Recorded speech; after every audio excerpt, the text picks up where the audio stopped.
하겠습니다. 오늘 읽은 말씀은 성경대학 들으시는 분들은 친숙하실 것이고 또 저희 청년들도 함께 나눠봤던 말씀이라서 가깝게 다가오는 말씀일 겁니다. 제가 이 말씀을 청년들하고 한번 나눴을 때 저희 청년들이 하루에 얼마나 진심을 다해 기도하는지 궁금했습니다.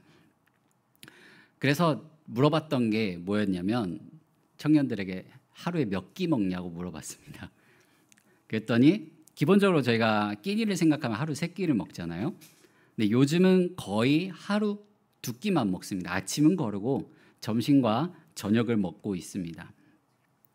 그래서 청년들에게 이 하루에 2끼를 먹는데 이 2끼 밥을 먹을 때 여러분들이 얼마나 이 마음과 정성을 담아서 하나님께 기도를 하느냐라고 물어봤습니다. 근데 대부분이 이제 거의 밥 먹을 때마다 항상 하는 이 식사 기도가 정해져 있는 것처럼 그 기도를 하고서 이제 밥을 먹는다고 하더라고요.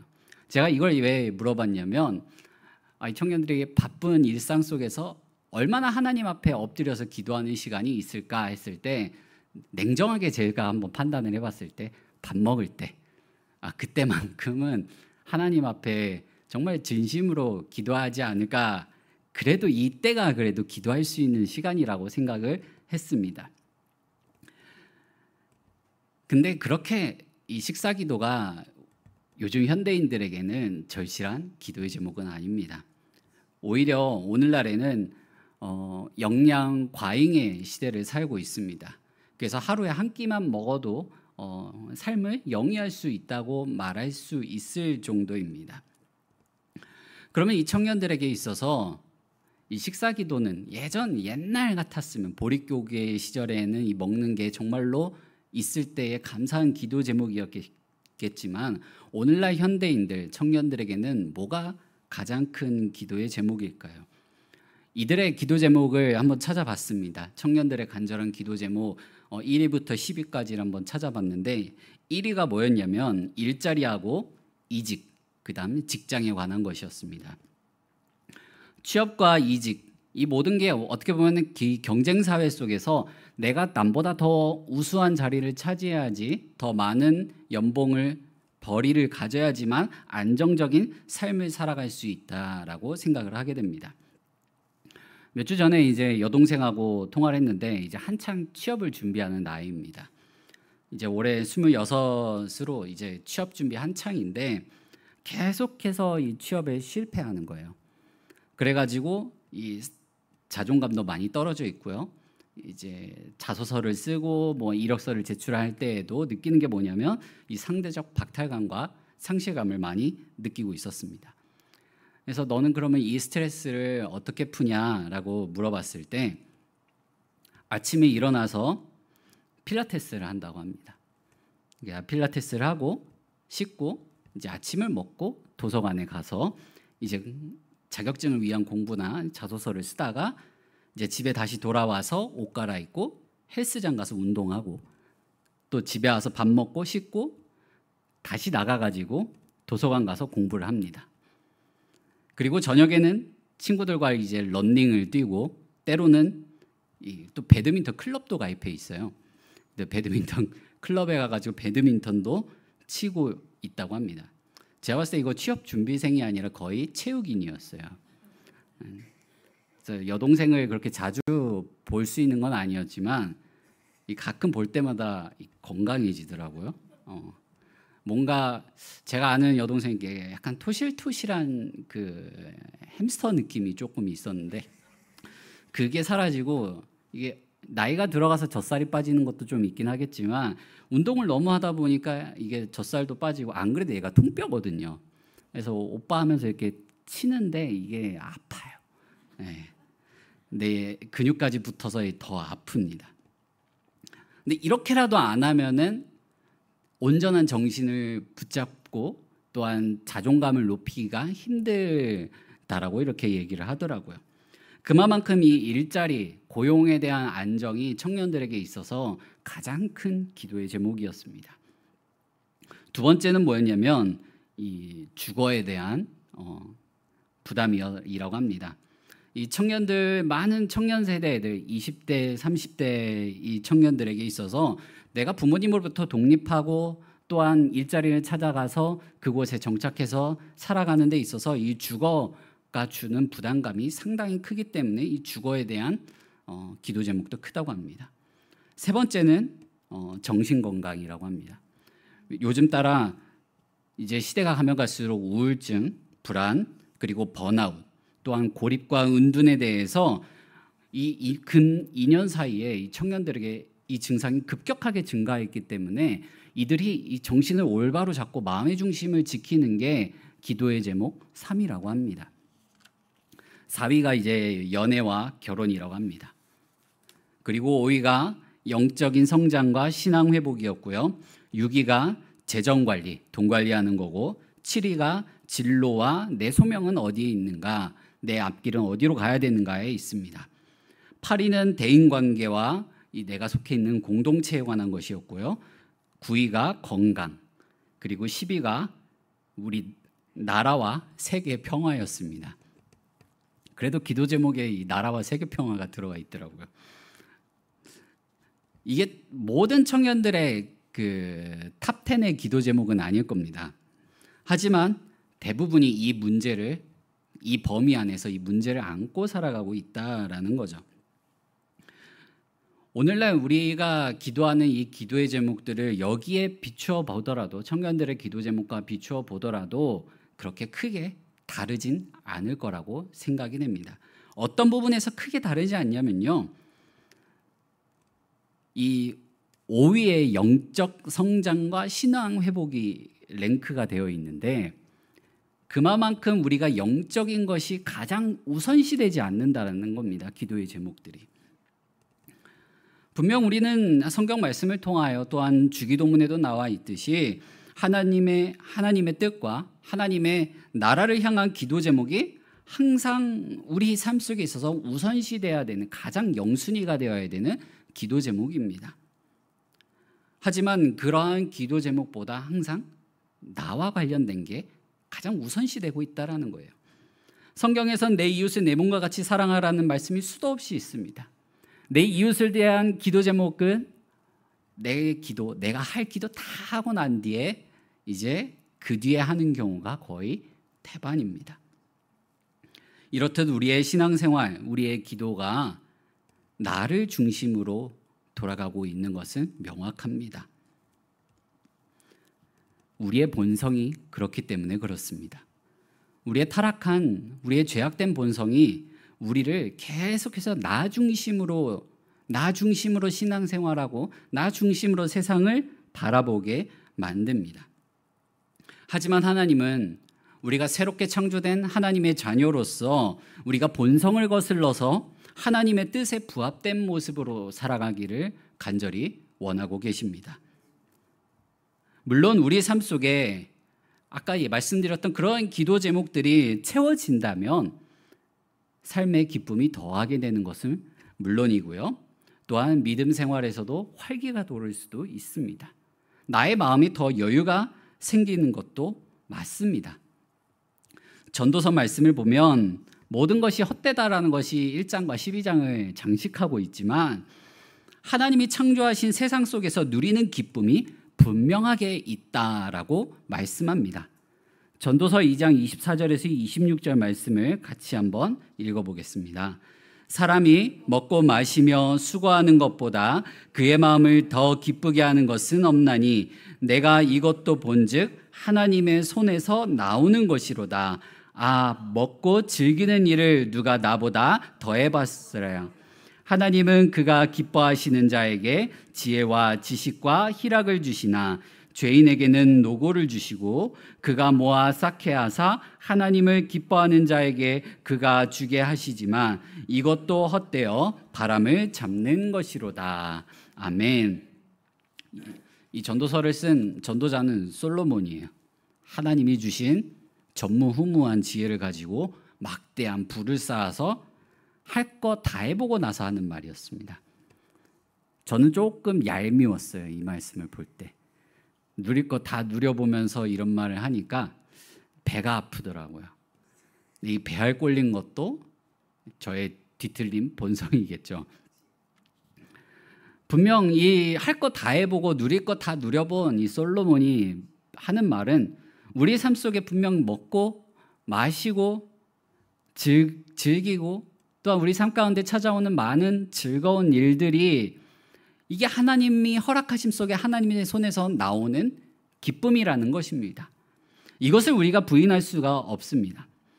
저는 우리 모든 성도님들이 이 기쁨을 충만히 누리는 삶을 살아가기를 간절히 소망합니다. 또 그 기쁨을 누리기 위해서는 우리에게 성실함도 있어야 될 거고요. 우리가 하고자 하는 일에 형통함도 있어야 되고 또한 삶 속에서 만나는 모든 관계 속에 이 만남의 축복도 분명하게 필요합니다. TVN 드라마 중에 이 블랙독이라고 하는 드라마가 있습니다. 저는 이 드라마를 다 보지 않았지만 간혹 이 유튜브에서 짧게 올라오는 이 드라마의 장면들이 있는데 이 드라마 한 장면에서 이런 대사가 있습니다. 그런 말 들어봤냐? 가득 찬 컵에서 흘러내린 물로 베풀어라. 그러니까 자기부터 좀 챙기고 남은 여유로 베풀어도 돼. 라는 말입니다. 분명 내 삶 속에 이 채워진 기쁨들, 우리가 항상 놓고 기도하는 기도의 제목들이 채워지게 된다면 그 기쁨 가운데 내 마음의 여유도 생기고 삶의 여유가 생기는 것도 분명합니다. 분명하지만 이 기도가 나쁘다는 것이 아닙니다. 하지만 우리의 기도 제목이 너무나도 한쪽으로만 치우쳐 있다라는 것이 문제입니다. 우리는 이 문제를 해결해서 중심을 잡아야 합니다. 왜냐하면 우리 안에는 이미 차고 넘치도록 흘러 넘치도록 부어주신 하나님의 은혜가 있기 때문에 그렇습니다. 이 은혜를 깨달아야 합니다. 만약 우리에게 그 여유가 없다면 이 흘러넘치는 은혜를 내가 깨닫지 못하고 있다면 주님께 기도해야 합니다. 주님, 나의 잔을 차고 넘치게 채워주신 그 하나님의 은혜를 내가 다시 맛보아 알게 해달라고 기도해야 합니다. 오늘 본문 말씀을 보게 되면 하나님께 바로 그 여유를 구한 이삭의 기도가 있습니다. 이삭의 기도를 살펴보며 우리의 기도가 바뀌기를 소망합니다. 본문에 나타난 이삭의 기도, 이 기도를 알기 위해선 우선 이삭의 믿음이 어떤 믿음이었는지 같이 한번 알아보겠습니다. 이삭의 믿음을 알기 위해서는 이삭이라고 하는 이 사람의 인생을 조금 살펴볼 필요가 있습니다. 이삭은 엄마 아빠가 누구죠?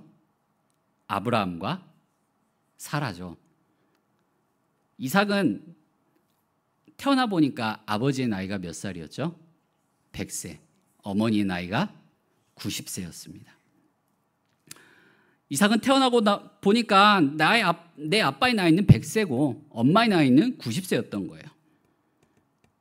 근데 이제 한창 자라나면서 사춘기 무렵에 접어들었을 때 한 14살, 15살 정도 되었다고 칩시다. 사춘기가 찾아오는 그 나이. 그러면 이삭의 아버지의 나이는 몇 살? 아브라함의 나이는 몇 살입니까? 대략 한 114세에서 115세 정도 됐던 겁니다. 엄마의 나이도 100세가 넘어간 거죠. 아브라함은 하나님으로부터 수많은 축복을 받았기 때문에 무수한 재산도 있었고 이 재산을 관리하고 또한 도와줘야 돼 수많은 인부들이 이 장막 안에 아브라함의 장막 안에 함께 거하고 있었습니다. 그러니까 그 말은 수많은 사람들이 함께 거하게 되는 하나의 이제 유목민 촌락이라고 보시면 됩니다.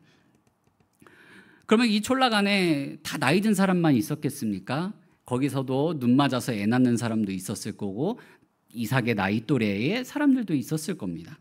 그러면 이삭이 자라면서 보니까 내 또래의 친구들의 부모님의 나이와 나의 엄마 아빠의 나이를 비교해 봐도 나이 차이가 나도 한참 나는 거예요. 너무 많이 나는 겁니다. 그러면 이삭에게 어떤 생각이 들었을 것 같습니까? 저는 개인적으로 제가 만약에 이삭이었다라고 한다면 내 엄마 아빠 아브라함과 사라를 보면서 내 친부모일까? 라는 생각을 한번 해봤을 것 같아요. 근데 이 의심을 한번 해볼 법도 한데 이 의심을 하기에는요, 주변에 너무나도 많은 증인들이 있어요. 함께 아브라함 장막 안에 거하고 있는 이 수많은 사람들이 이 아브라함이 내 이삭이 아브라함의 아들이라는 것에 대한 증인이 됩니다.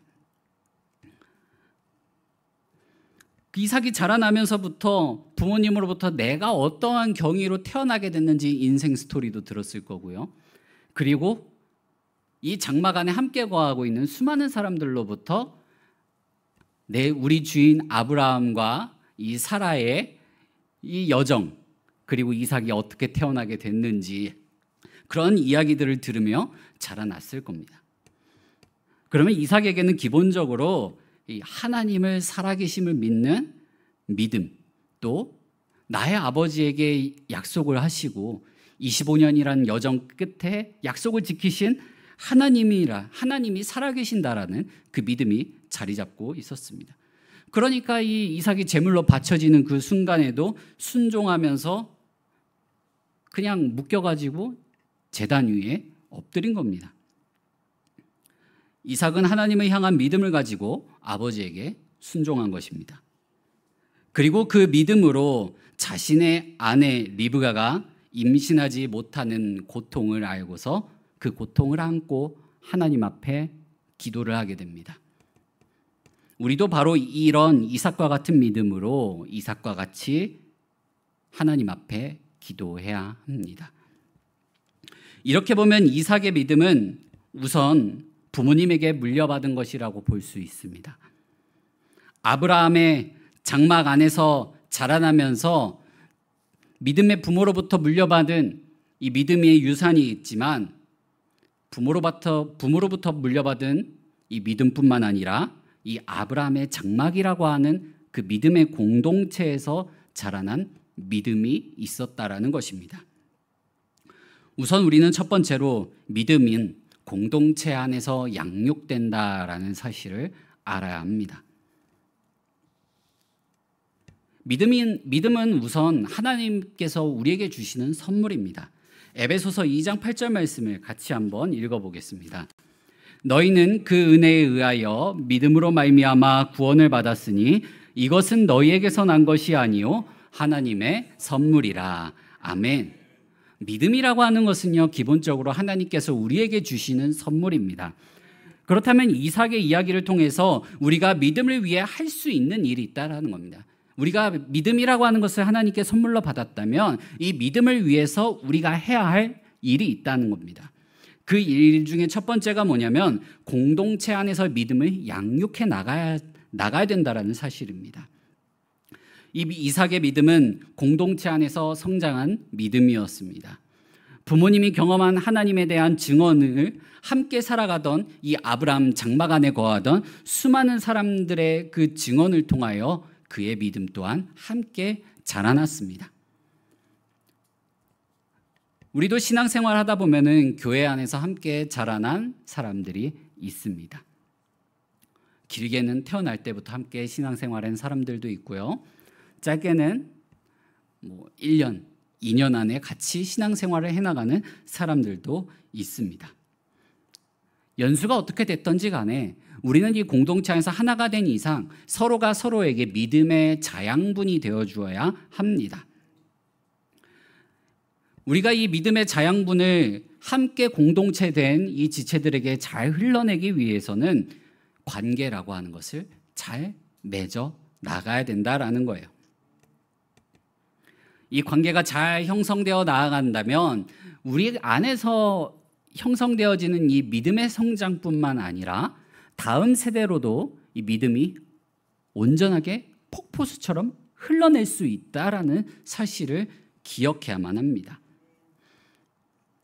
그렇기 때문에 우리는 교회 안에서 또래들끼리 나와 마음이 잘 맞는 사람들과의 관계만 잘 맺어서 이 공동체를 세워나가는 것이 아니라 온 세대 가운데 이 관계를 잘 맺어 나가야 된다라는 사실입니다. 믿음은 결코 혼자 자라나지 않습니다. 믿음은 하나님께서 우리에게 허락하신 공동체, 교회 안에서 양육되어지고 성장한다는 사실을 잊지 마시길 바랍니다. 두 번째로는 믿음의 기준을 지켜야 된다라는 겁니다. 유대 이 랍비들의 전통에 의하면요, 이 남성들의 결혼 정년기, 최소 결혼 정년기를 18살로 보고요, 20살이 넘어가면은 노총각, 20살이 넘어가면 노총각인데 그냥 노총각도 아닙니다. 20살이 넘어가도 결혼하지 못하면 하나님께 저주받은 사람으로 이제 낙인이 찍히게 됩니다. 근데 오늘 말씀해 보면 이삭이 몇 세에 결혼했습니까? 40세에 결혼했습니다. 40세에 결혼했습니다. 이 창세기의 이야기를 듣던 이 출애굽한 이스라엘 백성들은 모두가 다 이 이삭의 이야기를 듣고서 이삭이 왜 40세까지 결혼하지 못했을까? 그게 뭔가 문제가 있는 것은 아닐까? 혹시 하나님께 저주받는 사람은 아닐까? 약속의 후손이라고 하는데 그가 저주받는 사람은 아닐까? 이런 식으로 생각도 했을 것입니다. 그러나 이 말씀을 보게 되면 이삭은 나이가 들었음에도 불구하고요, 본인이 신부를 구하는 일에 어떠한 역할도 하지 않고 있습니다. 아내 리브가를 만나러 가는 그 여정 속에서 그저 아버지의 뜻에 따라 그 일을 수행하는 신실한 이 종을 따라서 움직일 뿐이었습니다. 그리고 그 결정에 따라 이삭은 리브가와 결혼하게 됩니다. 그럼 이삭이 40년 인생, 결혼하기까지의 이 40년이라는 인생을 봤을 때 수많은 사람들의 눈초리도 받았을 겁니다. 수많은 사람들의 잣대가 그를 항상 판단하고 나아갔을 겁니다. 하지만 이삭은 살아계신 하나님을 믿던 사람이었습니다. 그래서 세상의 기준이 어떠하든 사람들이 뭐라고 수군거리든 믿음으로써 그 기준을 지키며 기다릴 줄 알았습니다. 우리는 바로 그 믿음의 기준을 지키는 자들이 되어야 됩니다. 믿음의 기준을 지킨다라는 것은 하나님의 때를 기다릴 줄 안다라는 것입니다. 우리는 이 믿음의 기준을 지키며 나아갈 때 그 가운데서 그 시간 동안 우리의 믿음이 성장한다라는 것을 기억하시길 바랍니다.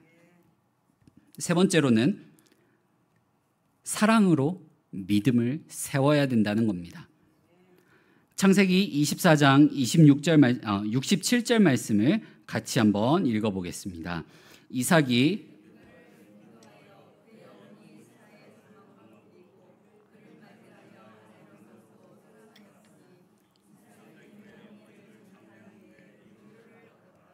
아멘.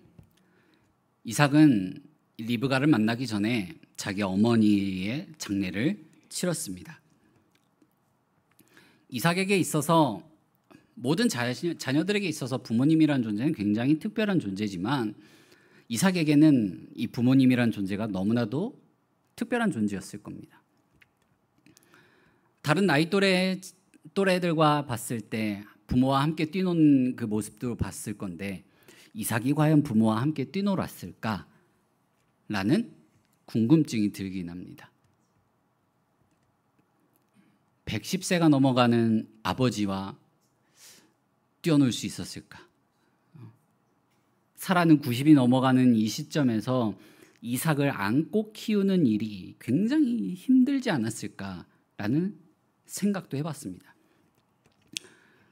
근데 최근에 인간극장을 보니까 그 편견을 좀 깨게 만드는 이야기가 있었습니다. 어떤 할머니가 나오는데 이 할머니의 연세가 94세세요. 94세인데 육아를 하십니다. 저기 강원도 산골짜기에 이제 홍씨들만 모여 사는 촌락이 있다고 해요. 이 할머니가 하는 육아가 뭐냐면 증손자를 육아하는 거예요. 그러니까 손자가 아침에 출근하면서 할머니에게 이 증손자를 맡기고 갑니다. 그럼 이 할머니가 아침부터 이 손자가 퇴근하기 전까지 육아를 해요. 막 포대기에 매가지고 밭에 가가지고 딸기도 따시면서 육아를 해요. 굉장히 정정하신 거죠. 만약 하나님께서 사라에게 그와 같은 건강을 허락해 주셨다면 이삭도 그러한 유년 시절을 사라와 함께 보냈을 거예요. 하지만 사춘기에 접어들었을 때는 어땠을까라는 상상을 하게 됩니다. 이삭에게 있어서 부모님이라고 하는 존재는 어떻게 보면 언제 떠나도 이상하지 않을 것 같은 나이의 부모였던 겁니다. 더 애틋한 마음이 있었겠죠. 그런 어머니를 장례하고 났을 때 이삭이 느꼈던 상실감이 굉장히 컸습니다. 그래서 말씀에 어머니 사라를 장례한 후에 갖고 있던 그 그리움을 리브가와 혼인함으로 말미암아 위로를 얻었다라고 말씀이 나와 있습니다. 이삭은 바로 그 아내를 사랑했다라고 말씀이 나와 있습니다. 사랑하다라는 이 히브리어는 아하브라고 하는데 히브리어에서 사랑을 표현하는 단어 중에서도 굉장히 강력한 단어 쪽에 속합니다. 헌신적인 사랑을 뜻해요. 그래서 이 단어를 헬라어로 표현할 때에는 우리가 너무나도 잘 알고 있는 아가페라는 단어로 표현을 합니다. 헌신적인 사랑을 표현합니다. 성경에서 이 아가페라는 단어로서 사랑을 표현할 때 주로 언제 쓰이냐면요, 하나님의 사랑을 표현할 때 쓰이는 단어입니다. 그 말은 이삭이 이 하나님의 사랑으로 헌신적으로 리브가를 사랑했다라는 겁니다. 하나님의 시선으로 리브가를 봤고요, 하나님의 시선으로 리브가를 보다 보니까 리브가가 갖고 있던 아픔을 내 아픔처럼 여긴 겁니다. 오늘 우리가 읽은 말씀에 보게 되면은 이삭과 리브가가 에서와 야곱을 낳았을 때 그 당시에 이삭의 나이가 60이라고 합니다. 40에 결혼해서 20년 동안 태의 소식이 아무것도 없었던 거예요. 리브가 입장에서도 얼마나 자녀를 갖고 싶었겠습니까? 자녀를 갖지 못하는 여성은 당시에 저주받은 사람으로서 낙인이 찍힙니다. 그러한 사람들의 수군거림도 이 여인은 감내하고 있었을 거고 그 아픔도 느끼고 있었을 건데 이삭은 그 아픔을 알고 그 아픔을 나의 아픔처럼 여기고 하나님 앞에 가지고 나아가 기도한 것입니다. 본문 21절 말씀을 함께 읽어보겠습니다. 이삭이 그 아내가 임신하지 못함으로 그를 위하여 여호와께 간구하매 여호와께서 그의 간구를 들으셨으므로 그의 아내 리브가가 임신하였더니. 아멘. 리브가와 이 사라는 상태에 좀 차이가 있긴 하지만 지금 겪고 있는 아픔은 비슷합니다.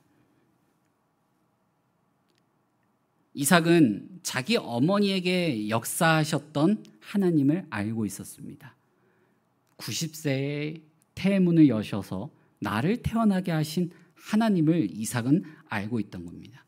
그렇게 태문을 여셨던 하나님이시라면 내 아내의 태문도 여실 것이라는 믿음을 갖고 하나님 앞에 나아가 기도한 것입니다. 방금 읽은 말씀 가운데 간구하메라는 이 단어는 기도하다라는 뜻을 지닌 히브리어 아타르라고 합니다. 이 단어는 하나님 앞에 간절하게 간청하는 그 기도의 제목인데 어떠한 기도냐면요, 한 사람의 삶 속에 뭔가 만족스럽지 못한 것을 하나님 앞에 내어놓고 하나님, 이게 내 삶 가운데 너무나도 만족스럽지 못합니다. 그러니 이것을 제거하여 달라고 기도하는 겁니다. 근데 이것을 내가 기도하는 게 아니라 다른 이의 아픔을, 다른 이의 불만족스러운 그 모습을 내가 가지고 하나님 앞에 기도하는 단어입니다. 한마디로 우리가 알기 쉽게 중보 기도를 했다는 것입니다. 근데 재미있는 사실은 이삭의 아버지 아브라함은요, 단 한 번도 자기 아내 사라가 임신하지 못함을 놓고 하나님 앞에 기도한 적이 없습니다. 오히려 뭘 했죠? 내 아내가 아니라 누이다 라고 이렇게 거짓말 치면서 그의 재산을 계속 불려왔어요. 불의한 방법으로 불려왔습니다. 아브라함은 그렇게 이삭처럼 기도한 적은 없었습니다. 하지만 이삭은 그런 아버지의 삶, 어머니의 삶 가운데 역사한 하나님을 믿고 그 하나님을 붙들고 하나님 앞에 기도했습니다. 아내의 아픔을 내 아픔처럼 여기고 긍휼히 여기며 하나님이 우리를 죽기까지 사랑하신 그 마음으로 아내의 아픔을 가지고 하나님 앞에 나아가 기도한 것입니다. 사랑하는 성도 여러분, 바로 이런 이삭과 같은 믿음의 기도가 우리의 기도가 되기를 간절히 소망합니다. 우리의 기도 제목에 있어서 가장 우선되어야 될 것은 하나님의 뜻과 그의 나라를 위해 기도해야 합니다. 이거는 우리의 기도에 있어서 가장 기본이 되고 바탕이 되는 기도입니다. 그리고 나서 우리가 기도해야 될 기도의 제목이 뭐냐면 바로 이 이삭과 같은 마음을 가지고 내 이웃을 위해 우리 공동체 안에 하나 된 이들을 위해 기도해야 된다라는 사실입니다. 이삭과 같은 믿음을 가지고 옆에 있는 분들을 위해 또한 우리 교회 안에서 함께 신앙생활을 해나가는 분들을 위해 기도하시길 바랍니다. 그 기도를 하고 싶어도 때로는 우리 삶 가운데 힘듦이 있고 지침 가운데 또한 내 앞날이 너무나도 어두워 어떻게 해결해 나가야 될지 막막한 그 불안감이 우리를 가로막고 있을 수도 있습니다. 하지만 그러한 상황 가운데 놓여 있을 때 우리가 주님 안에서 하나 된 이 공동체 안에서 그 기도 제목을 나누고 함께 기도할 수 있는 공동체가 되기를 바랍니다. 우리는 하나님의 사랑 안에 하나 된 자들입니다.